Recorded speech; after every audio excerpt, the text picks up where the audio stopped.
¿Qué ocurriría si desaparecieran todos los seres humanos de la Tierra? Esta no es la historia de cómo podríamos extinguirnos. Es la historia de lo que le ocurriría al mundo que dejamos atrás. En este episodio de La vida sin nosotros, el implacable poder del agua amenaza a arrasar todo lo que encuentre a su paso y borrar las obras maestras de la humanidad. Pero ¿por qué esta colonia minera abandonada contendrá los efectos destructivos del agua y sobrevivirá a las mayores ciudades del mundo?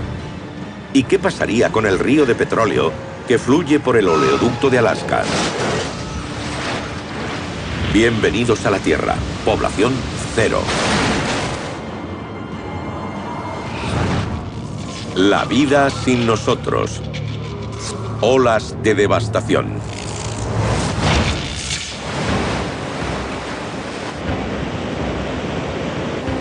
La humanidad ha luchado siempre para contener y aprovechar la fuerza del agua.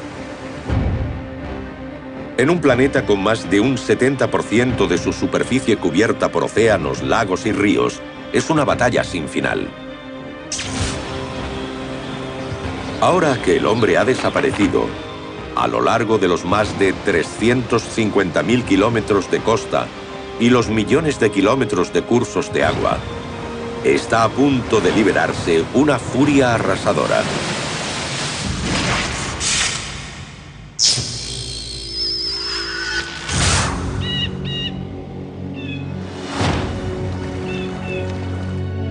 Un día sin nosotros. En Sacramento, capital del estado de California, donde una vez un héroe de acción llegó a presidir la octava economía del mundo, está a punto de suceder un desastre acuático capaz de rivalizar con cualquier taquillazo de Hollywood. En 2005, el mundo vio los devastadores efectos del agua cuando el huracán Katrina se abatió sobre los diques sobrecargados, destruyendo gran parte de Nueva Orleans.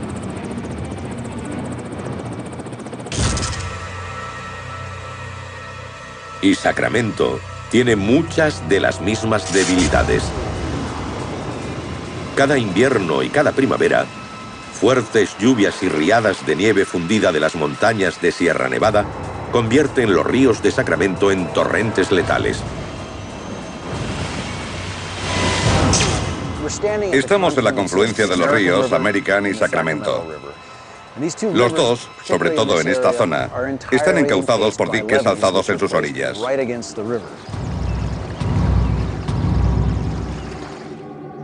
Por eso Sacramento es la gran ciudad más amenazada de Estados Unidos.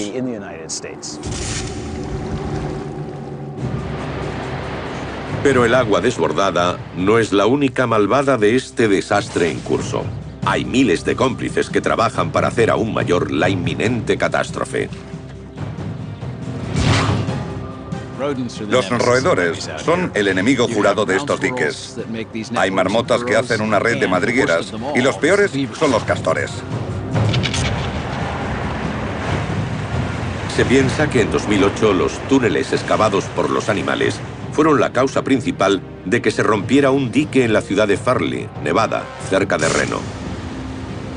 La riada inundó 600 hogares y provocó daños estimados en 3 millones de euros.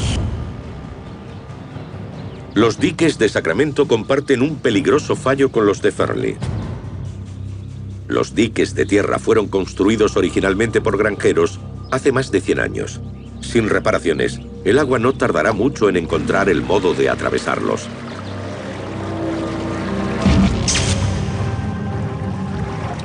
Al otro lado del planeta, en los Países Bajos, más de una cuarta parte del país está bajo el nivel del mar. Cuando había humanos, el 60% de la población, unos 10 millones de personas, vivía en estas zonas vulnerables. Debido a esta amenaza, los holandeses construyeron un sistema de defensa contra inundaciones sorprendentemente avanzado. Ahora la ciudad de Rotterdam está vacía. En el Museo Boijmans, obras de Rembrandt, Van Gogh y otros maestros holandeses, valoradas en millones de euros, todavía cuelgan de la pared. Pero el edificio se asienta a menos de 3 metros sobre el nivel del mar. Y una enorme tormenta que se abate sobre la barrera entre Rotterdam y el Mar del Norte va a decidir la supervivencia de la ciudad.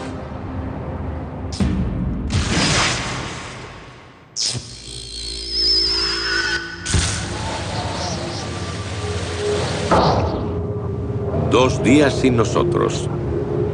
Volvemos a Norteamérica. En el puerto de Valdez, en Alaska, reina un fantasmal silencio. Cuando había humanos, los petroleros venían aquí a llenar sus tanques. El crudo recorría 1.300 kilómetros en el interior del oleoducto que atraviesa Alaska. Si se extendiera por los otros 48 estados norteamericanos, llegaría desde Chicago a Dallas. Este río artificial de petróleo es bombeado desde el North Slope de Alaska, atravesando 3 cordilleras y 34 ríos importantes hasta los depósitos de Valdez. En cualquier momento, hay 1.400 millones de litros de petróleo en el oleoducto. En su apogeo, el oleoducto transportaba unos 2 millones de barriles al día. La producción en el North Slope ha caído demasiado, así que se transportan unos 700.000 barriles diarios.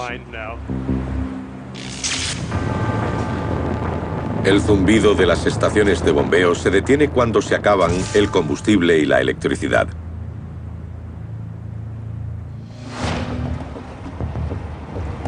Pero el borboteo del líquido en movimiento aún puede oírse en Valdez. Va de un depósito a varias decenas de metros sobre el agua hasta uno de los petroleros que hay abajo. Aquí es donde el río de crudo corre libre. Si un barco estuviera cargando, podría seguir haciéndolo. La gravedad llenaría los tanques y seguirían así hasta que, al final, uno de ellos rebosara. Millones de litros de muerte negra se vierten en el puerto.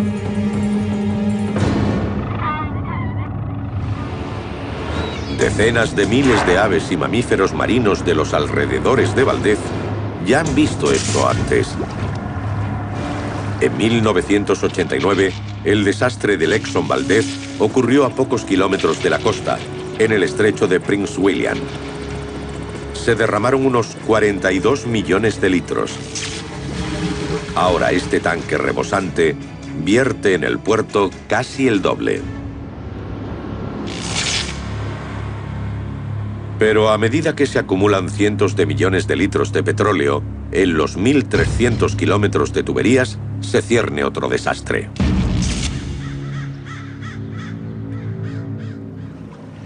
A 4.500 kilómetros, cerca de Chicago, un peligroso pez continúa con su sorprendente invasión. En época de los humanos, en extensas zonas de las orillas del Mississippi y sus afluentes, la carpa asiática, una especie no nativa, aterrorizaba a las personas saltando del agua cuando pasaban los botes.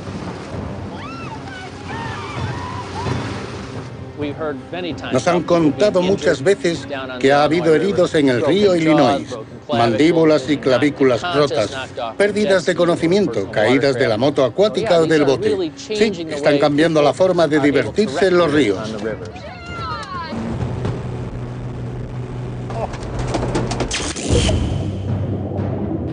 La carpa asiática herbívora fue introducida desde Asia a principios de la década de 1960 por criadores de pez gato que buscaban un método rápido y seguro de limpiar sus estanques.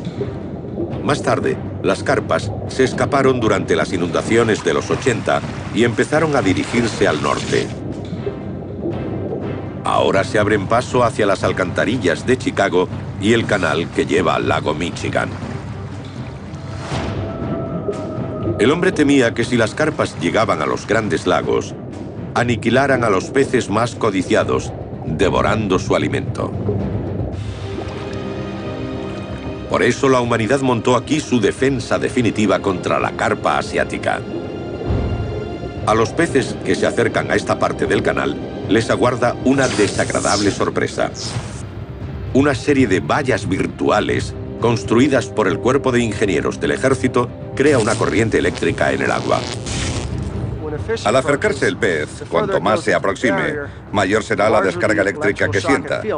Y en algún momento se dará cuenta de que la cosa empeora mientras avanza. Así que se dará la vuelta por donde vino. Pero sin electricidad, nada puede impedir la invasión de este pez saltador.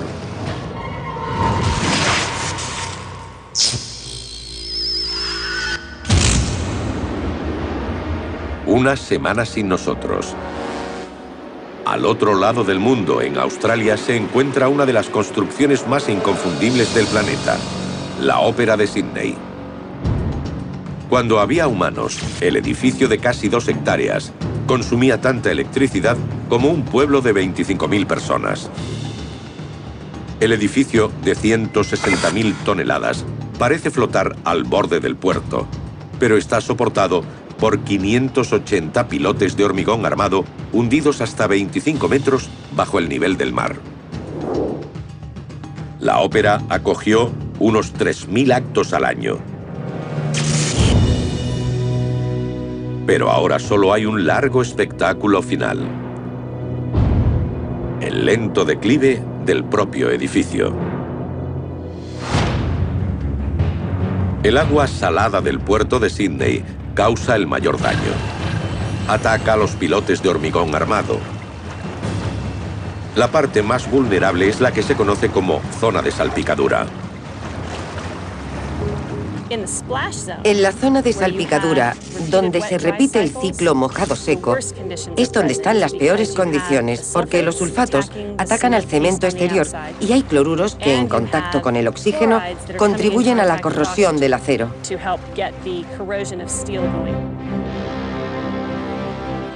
Lo más conocido del edificio es su característico techo.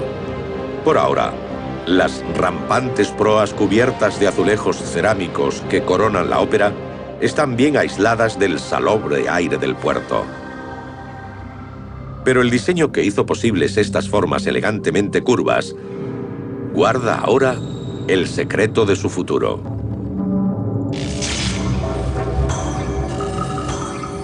Una semana sin nosotros. En el exterior de este anodino edificio junto al canal industrial cerca de Chicago, los generadores de emergencia han mantenido el zumbido de las barreras eléctricas. Pero ya han consumido su última gota de combustible. Parece que el camino de la carpa asiática hacia los Grandes Lagos se abre de par en par. En los próximos días empezarán a dirigirse hacia Chicago y a un inmenso criadero en el lago Michigan. Una semana sin nosotros. El implacable poder del agua no ha hecho más que empezar a pasar factura a los edificios más famosos del mundo. Pero esta fuerza también puede golpear rápidamente, amenazando con hundir toda una ciudad bajo el agua.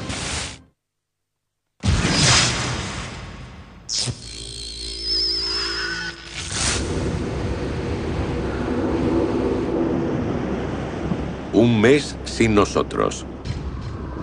Las costas de todo el mundo están a oscuras.